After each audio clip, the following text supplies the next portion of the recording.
चलो बच्चों, good morning. अब देखिए नेक्स्ट हमारा जो टॉपिक है वो उस पे अलग अलग प्रकार के क्वेश्चंस पूछे जा सकते हैं। जैसे कि ये आ सकता है voting by show of hands, voting by electronic means. इस पे इन्हें सेपरेट क्वेश्चन, इन्हें मैं बोल सकता हूँ 4 से 5 क्वेश्चन इस टॉपिक पर बनते हैं। तो अब जैसे आप इस टॉपिक को पढ़ें, इसकी हेडिंग क्या लिखी सबसे पहले? वोटिंग। भाई मीटिंग कंडक्ट होती है, मीटिंग में आप प्रपोजल रखते हैं, प्रपोजल पे आप डिस्कशन करते हैं, डिस्कशन के बाद एक रिजोल्यूशन पास होता है और उस रिजोल्यूशन पे कुछ लोग एग्री करते हैं, कुछ लोग डिसएग्री करते हैं और उसी रिजोल्यूशन पे लोग अपना वोट करते हैं कि भाई वो सहमत है या सहमत नहीं है। अल्टीमेटली यही होता है। तो वोटिंग मतलब आप अपनी एग्रीमेंट और डिसएग्रीमेंट, एसेंट और dissent as a shareholder show कर रहे हैं, बराबर है। अब ये आपको ऑब्जेक्टिव आ सकता है कि सेक्शन 47 क्या कहता है। Section 47 of the companies act 2013 कहता है प्रेफरेंस शेयर होल्डर तभी वोट करेगा या उन्हीं रिजोल्यूशंस पे वोट करेगा जिन रिजोल्यूशंस पे उसके राइट अफेक्ट हो सकते हैं। जैसे कि उसका रेट ऑफ डिविडेंड कम कर दिया जा रहा है बिना पूछे, या प्रेफरेंस ऑन कैपिटल जब कंपनी वाइंड अप होती है। नॉर्मली नहीं तो उनका वोटिंग राइट्स नहीं होता, ये हम सब जानते हैं, बताने की जरूरत नहीं, बराबर है। सबसे पहला वोटिंग राइट क्या है? Voting by show of hands. देखिए क्या लिखा है इसमें। शो ऑफ हैंड्स का मतलब क्या हुआ?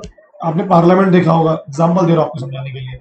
वहां बहुत सारे लोग बैठे हैं, तो वो बहुत सारे लोग, या कोई मीटिंग आपने देखी होगी कभी पिक्चरों में, कभी यूट्यूब पे, कहीं ना कहीं, तो वहां जैसे बोर्ड मीटिंग होती है, आपने देखा होगा मैक्सिमम टाइम पे क्या होता है, जब कोई भी चीज डिस्कशन में आती है तो बोलते हैं कितने लोग सहमत है वो हाथ खड़े करें। तो वो जो हाथ खड़े करना होता है ना, उसी को हम बोलते हैं शो ऑफ हैंड्स, कि आप अपने एग्रीमेंट और डिसएग्रीमेंट शो करिए हाथ उठा के, बराबर है, बराबर है कि नहीं बराबर है। तो show of hands is very very important. अब सुनो, नॉर्मली कंपनियों में यही यूज होता है, और किस प्रिंसिपल पे यूज होता है? One man one vote. Irrespective कितने शेयर्स हो, आपका वोट काउंट होगा एक। ठीक है, बराबर है कि नहीं बराबर है? ये आप लोगों को समझना पड़ेगा। ये अगर आप समझ गए तो फिर आधे से ज्यादा चीजें क्लियर हो जाएंगी। अब क्या लिखा है देखिए, restrictions on voting rights, that is section 106। अब देखो ध्यान दो, the section over rules, oh my god, the whole of the companies act 2013 provides that company का जो आर्टिकल है वो प्रोवाइड कर सकता है that no member shall exercise any voting right in respect of any share registered in his name on which any amount is due from him. What does that mean? अगर एक mister A है, उनके ऊपर company का shares का या तो कुछ अमाउंट अभी तक ड्यू है या एरियार्स हो चुका है, आपने पे ही नहीं किया, बराबर है। तो कंपनी के आर्टिकल ऑफ एसोसिएशन में कंपनी ऐसा लिख सकती है कि आपको वोटिंग राइट्स नहीं मिलेंगे जब तक आप इन ड्यूज को क्लियर ना करें। तो आर्टिकल में हैव दिस प्रोविजन। अब ओवर रूल क्यों बोला? क्योंकि कंपनी एक्ट बोल रहा है वोटिंग राइट्स रहेंगे आपके, कंपनी एक्ट बोल रहा है वोटिंग राइट्स रहेंगे, इसलिए उसने बोला ओवर।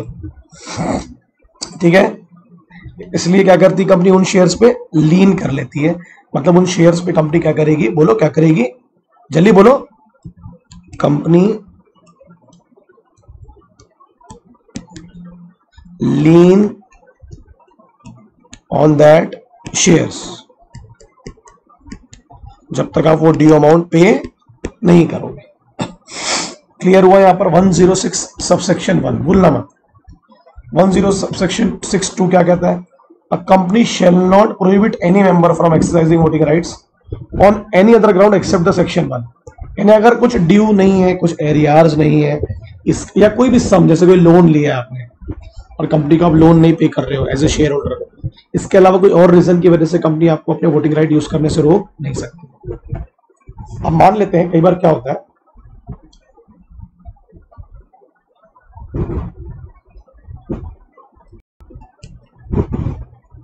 when voting happens,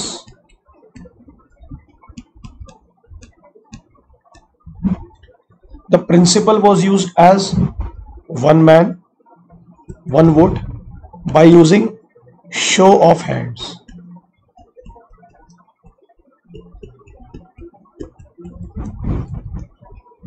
जब शो ऑफ हैंड्स अगर किसी को लगा कि इनएडिकेट है, इसमें सही डिसीजन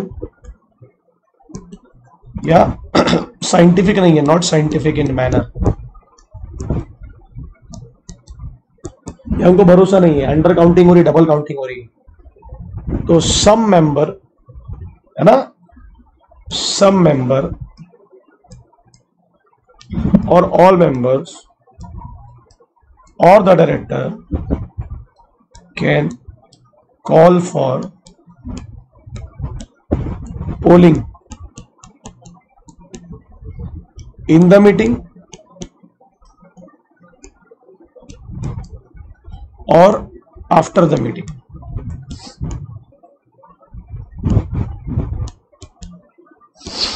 है ना? And when polling is demanded, the principle of voting is one share one vote. बराबर है कि नहीं बराबर है? The principle of voting is one share one vote. Okay, अरे क्लियर है कि नहीं क्लियर है? And the best thing about polling is proxies is also allowed. ध्यान देना मैं क्या लिखा रहा हूं, अलाउड, एक्चुअली अपन ने पढ़ तो लिए, अलाउड टू वोट और also allowed to speak. Voting में नहीं मिलता उनको, बट यहां वो मिल रहा है। अब देखिए यहां पर क्या लिखा है, किसी मेंबर के कहने पर कभी भी आप ईजीएम कंडक्ट नहीं करोगे। Can't sign a request for an EGM, है ना, सच मेंबर मतलब जिसपे ड्यूज है, एरियार्स है, ओके, वो ईजीएम के लिए साइन नहीं कर सकता। देखो क्या लिखा, अगर आर्टिकल में कोई भी ऐसा प्रोविजन नहीं है जो आपके वोटिंग राइट्स को रिस्ट्रिक्ट कर रहा है, member can not be prevented, फिर आप रोक ही नहीं सकते मेंबर, भले उस पर कॉल्स हो, एरियार्स हो, ड्यूज हो, सिंपल है। But where the article contain such provision that shares छीन लिए गए, उससे छीन लिया क्योंकि उसने पैसे नहीं पे किया कॉल्स के, first call, second call, final call, उसे अलॉट किए जा रहे हैं, ठीक है, री अलॉटेड, मतलब किसी और को, जो न्यू अलॉटी होगा जिसको दिए जा रहे हैं, for the balance remaining unpaid on the shares will not be entitled to votes as long as the, what does that mean, अगर A के अनपेड अमाउंट के शेयर्स B को रीअलॉट हो रहे हैं, B जब तक के पूरा अनपेड अमाउंट नहीं पे करेगा वो भी वोटिंग राइट्स के लिए रिस्पॉन्सिबल या एलिजिबल नहीं होगा। पहले आप वो रिमेनिंग अमाउंट पे करो, यानी वो जो रूल्स है अगर एक पे लग रहे हैं तो उससे अगर शेयर किसी और को भी ट्रांसफर होंगे तो उस पे भी वो रूल्स लागू होंगे।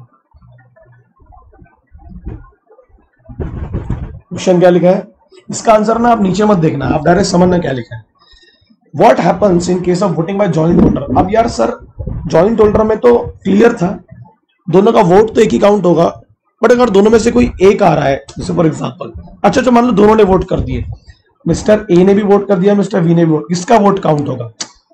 सर वोट तो एक ही काउंट होगा, बट किसका होगा? जिसका नाम रजिस्टर में पहले लिखा होता है। देखो क्या लिखा, suppose mister and missus Iyer are joint shareholders of goal private limited.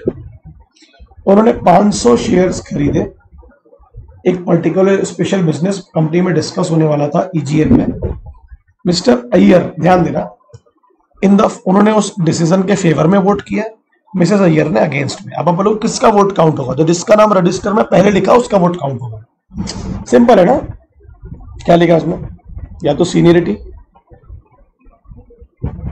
कौन बड़ा है, और सीनियरिटी कैसे डिसाइड होगी? जिसका नाम पहले लिखा है, कहां पर?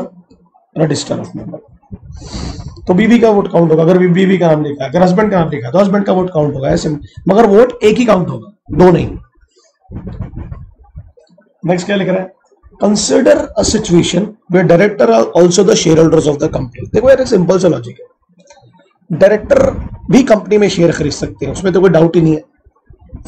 तो लिखा है director can also vote as a common shareholder. Vote बोल रहा है, वोट, पोल नहीं। And need not to be influence by the fact of his being director. What is that mean? अगर आपको लग रहा है कोई वोट करने से किसी प्रकार का, ध्यान देना, जस्टिस हो रहा है, तो आप उसको डायरेक्टर की तरह से मत सोचो, एज ए शेयर होल्डर सोचो, कोई दिक्कत वाली बात नहीं है। ठीक है। Voting by show of hands मैंने आपको बता दिया। अब शो ऑफ हैंड्स में आप कैसे कैसे वोट कर सकते हैं, देखो क्या लिखा है इसमें, 107 बोलना मत, इंपॉर्टेंट सेक्शंस है। या तो शो ऑफ हैंड्स पहला वाला, सबसे पहला तरीका ये होता है फर्स्ट।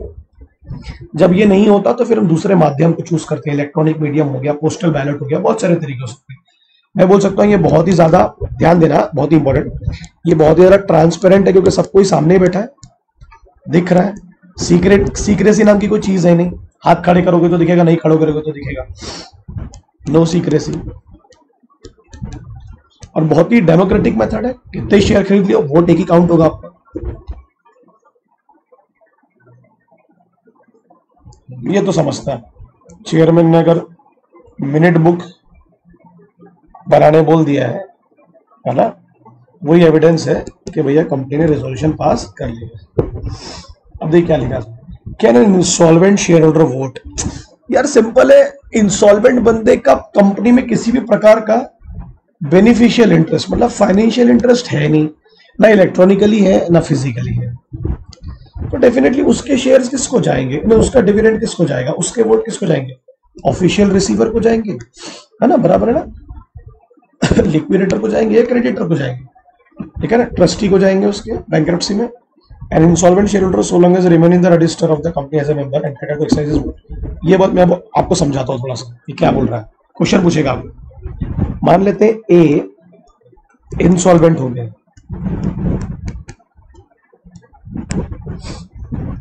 अब ए दो कंडीशन, क्या ए के शेयर किसको जाएंगे automatically, trustee, official receiver, creditor automatically, तो इन लोगों को डिविडेंड भी मिलेगा और वोटिंग राइट्स भी ट्रांसफर होंगे, एग्री।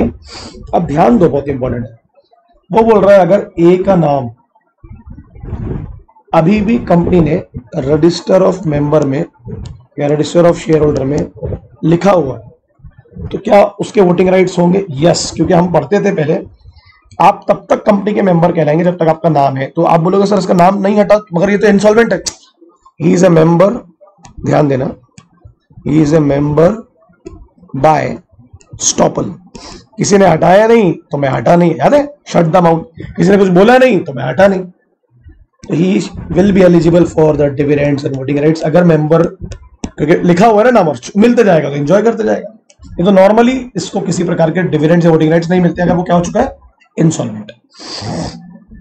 सही है, अरे समझा क्या भाई, ये देखिए छोटी छोटी चीजें हैं जो अपन लोग पढ़ रहे हैं, जैसे ये वोटिंग बाय इलेक्ट्रॉनिक मीन्स है, it's a big big big thing, मतलब इसको अगर अपन पढ़ेंगे तो कितना बड़ा है।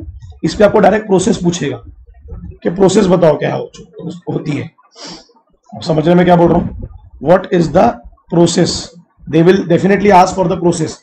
अब इतनी बड़ी प्रोसेस है उसको हमको लिखना आना चाहिए, अगर हमको लिखना नहीं आ रहा तो दिक्कत वाली बात है। तो एक काम करते हैं हम लोग, उसको पढ़ने से पहले मैं पोलिंग पढ़ाता हूँ, वो मैं आपको सबसे आखिरी में पढ़ाऊंगा, इलेक्ट्रॉनिक मीन्स।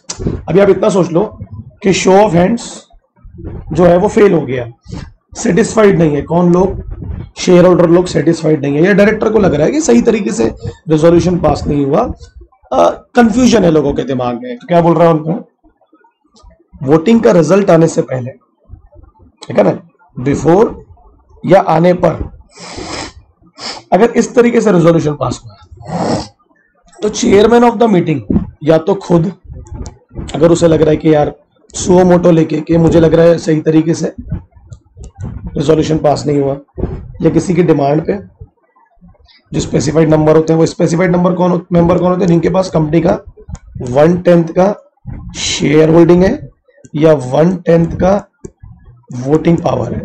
आपको तो पता है ना, हैविंग शेयर कैपिटल कंपनी और not having share capital company, इनके कहने पर आप पोल की डिमांड कर सकते हैं, लिखा है। अब 1/10 का शेयर कैपिटल या 5 लाख रुपए के आपने शेयर लगाए, नॉट लेस देन लिखा है, कम से कम 5 लाख रुपए।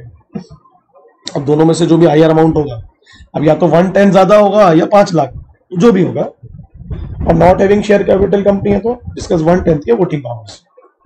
ये लोग ही पोल की डिमांड कर सकते हैं, क्योंकि यहां पर क्या होता है 1 शेयर 1 वोट। अगर ये कब होगा? शो ऑफ हैंड्स पर प्रश्न चिन्ह उठाने के बाद या शो ऑफ हैंड्स फेल होने के बाद, है ना। दे आर नॉट सेटिस्फाइड जिस तरीके से मीटिंग कंडक्ट की जा रही है। विड्रॉल ऑफ डिमांड ऑफ पोल, जिन लोगों ने डिमांड की थी वही लोग विड्रॉ कर सकते हैं एट एनी टाइम, पोल होने के पहले। अब पोल क्यों होता है? बहुत सारे रीजंस हैं। मान लीजिए कोरम नहीं आया आपका, तो पोल किया गया कि भैया एडजर्न करो मीटिंग को। ऐसे मीटिंग हम नहीं करेंगे जहां कोरम ही नहीं है, या चेयरमैन नहीं है तो चेयरमैन को अपॉइंट करो। आपको तो बताया था ना मैंने, चेयरमैन नहीं होता तो उन आसपास के लोगों में से एक बंदे को अपॉइंट किया। अब इसमें लिखा है a poll demanded on any question other than, ये जो ऊपर लिखा है उसके अलावा भी बहुत सारी चीजें हैं जिसपे आप पोल डिमांड कर सकते हो। डिविडेंड्स को लेकर डिसीजन जो होते हैं, अपॉइंटमेंट्स को लेकर जो डिसीजन होते हैं, स्पेशल बिजनेस को जो डिसीजन होते हैं। अब बोल रहा कब करोगे आप, ऐसा कब करोगे? उसमें लिखा है at any time at such time not being later than 48 hours from the time when the demand was made as the chairman of the meeting में direct. What is that mean?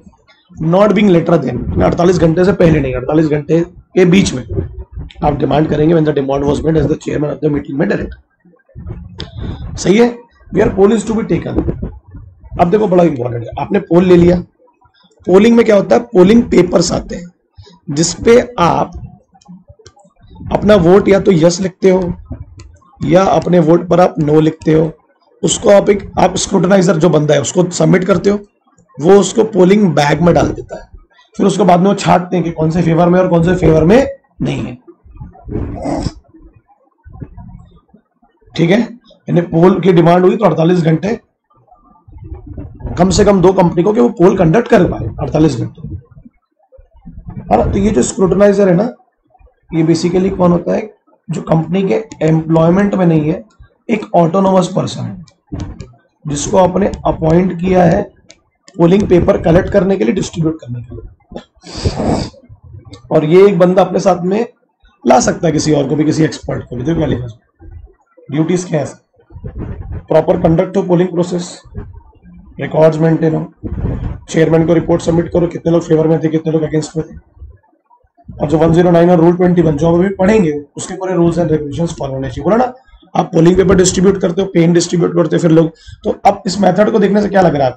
Sir सबसे पहली बात, ये scientific method लग रही है, secrecy पूरी maintained है, और डेमोक्रेटिक तो बिल्कुल नहीं है, क्योंकि यहाँ पर 1 शेयर 1 वोट होगा काम, बस सीक्रेसी है। समझ में आ गया मैंने आपको? स्क्रूटनाइजर का मतलब ही होता है जो चीजों को सॉर्ट आउट करेंगे। बट ये कौन होंगे? Chartered accountant, company secretary, advocate in practice, है ना, cost accountant. These people should be the scrutinizers. They can take 1 or more person with them as expert, but वो कंपनी का नहीं होना, कंपनी के बाहर का होना चाहिए। अब देखो क्या लिखा है इसमें, कंपनी की क्या जिम्मेदारी है, देखो चेयरमैन की क्या जिम्मेदारी है। अब आप पोलिंग करवा रहे हो ना, थोड़ा पेन का कलर चेंज कर लेता हूँ। आप पोलिंग करवा रहे हो, तो इनको कैसे पता रहेगा कि कौन कौन मेंबर है? तो इनके हाथ में ये दे दो आप, क्या? रजिस्टर ऑफ मेंबर, है ना, मेंबर्स की सिग्नेचर का स्पेसिमेन, है ना, the sample of signatures, attendance register, कौन कौन हाजिर है, एंड रजिस्टर ऑफ प्रॉक्सी। क्योंकि पोल है ना, पोल में इनकी अहमियत बहुत बढ़ जाती है। ठीक है। कंपनी को जितने डॉक्यूमेंट लगेंगे 105, 102, 1013 में, शेयर सर्टिफिकेट, डिवेंचर सर्टिफिकेट, जितने भी सर्टिफिकेट्स हैं वो सब कंपनी के पास प्रोवाइड करवा दीजिए, स्क्रूटनाइजर्स के पास प्रोवाइड करवा दीजिए। अब देखिए मैंने जो आपको बताया था, अभी ऊपर क्या अरेंज करेंगे? पोलिंग पेपर्स, उसको डिस्ट्रीब्यूट करेंगे किसको? मेंबर को या प्रॉक्सी को जो मीटिंग में प्रेजेंट है। ध्यान देना, बहुत इंपॉर्टेंट चीज पढ़ रहे हैं। अगर जॉइंट होल्डर है, अगर 2 लोग आए हैं, लाइक ए भी आया है और बी भी आया है, मगर है तो ये एक ही शेयर होल्डर, तो पोलिंग पेपर उसको दिया जाएगा जिसका नाम रजिस्टर में पहले लिखा गया है। और अगर वो अब्सेंट है तो फिर डेफिनेटली जो आया है क्रोनोलॉजिकल ऑर्डर में, है ना, ठीक है ना, the polling paper the first name holder or in his absence to the joint holder attending the meeting, है ना, as appearing in the chronological order. In the folio और the polling paper shall be in the form MDT के साथ आप इसको submit कर देंगे ROC के पास में।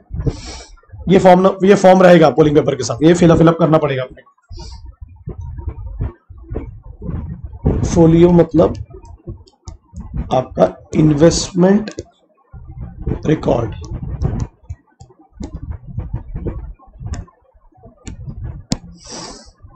मिल गई, आगे जमा होगी। The scrutinizer shall keep a record of polling paper received in response to poll by initiative. अब देखो क्या होता है, आपने वोट करा लिया, अब ये क्या करेगा मालूम, ये जो स्क्रूटनाइजर है ये पोलिंग पेपर कलेक्ट करेगा, बोला ना मैंने आपको, इसको ले जाके काउंट करेगा कितने एग्री हैं कितने डिसएग्री हैं, उस पर एक रिपोर्ट बनाएगा, फिर रिपोर्ट को चेयरमैन को सबमिट करेगा, फिर उसकी एक कॉपी डेफिनेटली हम इसको भी सबमिट करेंगे, इसको आरओसी में। इसी तरीके से काम चलता है, ठीक है ना। देखो क्या क्या बोला मैंने आपको, क्या कलेक्ट किया उन्होंने, एक बक्सा लिया, अब भी जो ऊपर बताया यार, है ना, ओपन किया, है ना, कलेक्ट कर लिया ना पूरे पोलिंग पेपर्स को, 2 लोग विटनेस थे, है ना, वोटिंग उनके सामने ओपन किया। अगर आप क्लैरिटी नहीं है आपको कि ये प्रॉक्सी सही था कि नहीं सही था, तो फिर वो चेयरमैन से पूछ के आप डिसाइड करोगे कि भैया प्रॉक्सी मुझे लग रहा था कि मेंबर के बिहाफ में जो बंदा आया वो कोई मेंबर ही था, है ना, वो कोई shall not be the member, हमें शक है, तो चेयरमैन से आप कंसल्ट कर लो ना। अगर वो क्लैरिटी नहीं है कि प्रॉक्सी को अलाउ करना है या नहीं करना है, या आपको अगर श्योरिटी नहीं है। अब ये पॉइंट बहुत इंपॉर्टेंट है, ये जो पॉइंट है ये बहुत इंपॉर्टेंट है। The scrutinizer shall ensure if a member who has appointed a proxy has vote, अब आके वोट किया उसने इन पर्सन, मतलब वहां आके physically, the proxy's vote shall be disregarded. Why?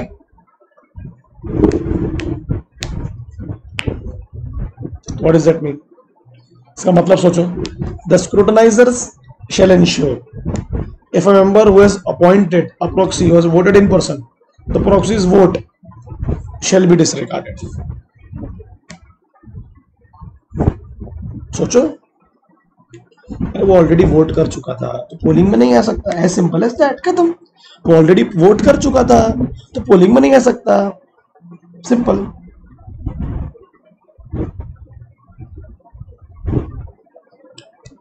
Count करो कितने, फिर ये भी बताओ कि जैसे मीटिंग में, ध्यान देना, पोलिंग पेपर हो रहा था, बट मीटिंग के आने के पहले ना जो मेंबर नहीं आ पाए उनके साथ में ई वोटिंग भी हो जाती है, उनका भी रिकॉर्ड आपको मेंटेन करके रखना पड़ेगा।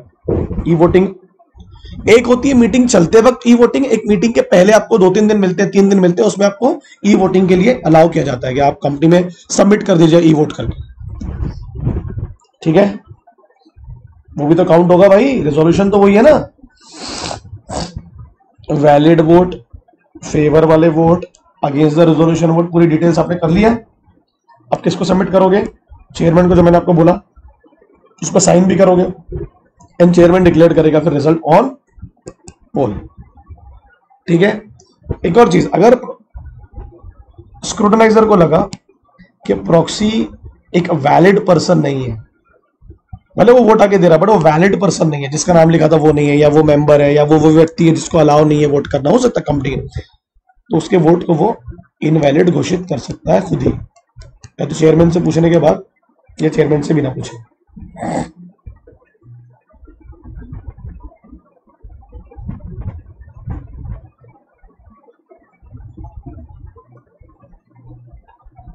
ठीक है जी। The scrutinizers appointed for the poll shall submit a report, ठीक है। चेयरमैन एमडीटी 13, है ना।